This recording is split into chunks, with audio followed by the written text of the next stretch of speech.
राष्ट्रीय अध्यक्ष म्हणून हवा आणि त्याप्रमाणे त्यांनी मतदान केलंय, तर मग हे अशी पत्र देऊन का त्रास दिला जातोय? तर ते पत्र आले की नाही, पत्र आलं तर पत्रात काय आहे हे मी मुंबईला गेल्यानंतर चर्चा करीन आणि त्यानंतर बघू.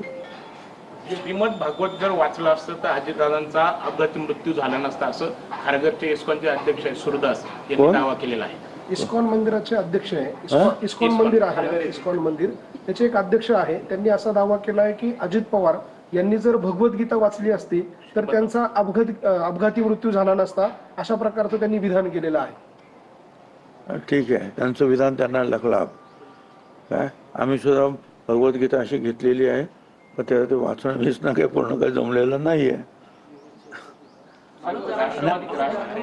आणि अजून तो उभा आहे बाबा, परमेश्वर कृपेने लोकांच्या आशीर्वादाने अजून उभा आहे. चालतंय. तुमच्यापैकी किती लोकांनी वाचलं हे सुद्धा मला सांगता येणार. मला तर वाटत नाही एखाद्याने पूर्ण ते वाचलं असेल. साहेब, राष्ट्रवादीच्या एकत्रीकरणाची चर्चा या ठिकाणी सुरू आहे आणि लवकरच निर्णय अशी देखील शक्यता ते तुम्ही